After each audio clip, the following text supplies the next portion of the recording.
मौजूद दोस्तों मां उबैद तईम तव्हांजी ख़िदमत में हाज़िर आहियां। जीअं त तव्हांखे ख़बर आहे त मैकबुक में जेको आहे so apple J operating system में सिंधी ॿोलीअ जो कीबोर्ड अॻु में मौजूदु आहे, पर उन कीबोर्ड में हिकिड़ो मसइलो आहे, उहो इहो आहे त ॿिटनि अखरनि वारा जेके अखर आहिनि असां जेके सिंधीअ में इस्तेमालु कंदा आहियूं, जीअं घ झ ऐं हमज़ो ज़बर हमज़ो ज़ेर हमज़ो पेशो, अहिड़ा के बि अखर मौजूदु न आहिनि। सो उन जे लाइ उहो कीबोर्ड जो लेआउट ॾाढो ॾुखियो लॻंदो आहे। ॿियो इहो त उन में विसरग जे हिकु ॿिनि हे जो मसालो आहे जेके हुन कीबोर्ड जे डिफ़ॉल्ट लेआउट में मौजूदु न आहिनि।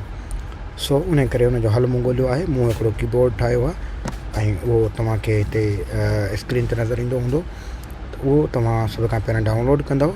जीअं ही DMG फाइल आहे हुनजी, त जीअं असां वटि एंड्रॉइड जी APK फाइल हूंदी आहे, तीअं मैक जी जेको आहे सो DMG file disk image file आहे।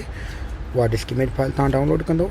डाउनलोड करण खां पोइ उन डिस्क इमेज फाइल खे डबल क्लिक करे ओपन करिणो आहे। जीअं मां हिते ओपन कयो, हाणे ॾिसो था तव्हां वटि हीअ नज़र अची वेंदो हलियो, ठीकु आहे।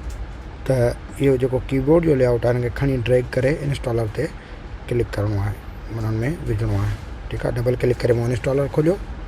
इंस्टॉलर खोलण खां पोइ हिन खे मूं हाणे हिते रखियो ऐं मूं ऑल यूज़र ते क्लिक करे छॾियो। हाणे थींदो छा, जो इहो कीबोर्ड डिफ़ॉल्ट जेको सिंधी जो लेआउट आहे इहो इंस्टॉल थी वेंदो हलियो।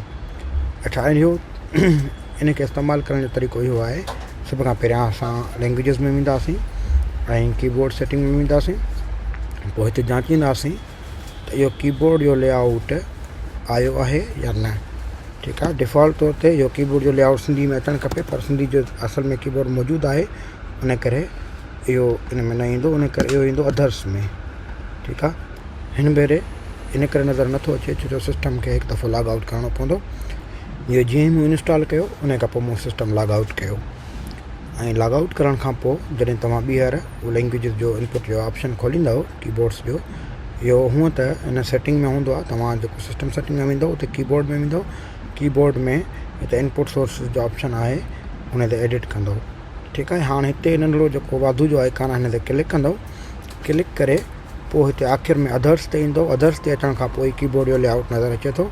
तव्हां हिन ते टिक करे सिलेक्ट करे उनखे ऐं एड ते क्लिक करिणो आहे ऐं डन करिणो आहे। उन सां छा थींदो, जो हाणे तव्हांजो कीबोर्ड जेको आहे इहो इंस्टॉल थी अची वियो हलियो। हाणे इहो टेस्ट करे था ॾिसूं पाण।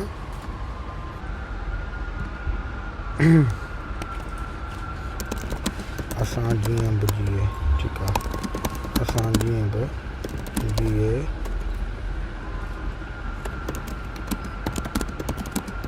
भला पोइ जहां में, हाणे मूं जहां बजाए जहां में लिखियो आहे, ठीकु आहे। जहां में हीअं अलॻि सां बचे थो, ठीकु आहे। मूं वटि ही जेको आहे सो ऑटो करेक्टर लॻियलु आहे, उन करे अखर कटी था पिया वञनि।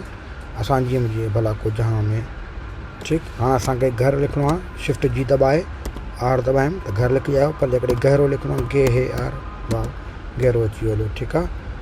ऐं मो ए, ठीकु आहे, त हमज़ो ज़ेर अची वई ऑटोमेटिकली। इहे सभु अखर हाणे अची था पिया वञनि। महिरबानी, जेकॾहिं पसंदि अचे वीडियो त लाइक कंदा, महिरबानी।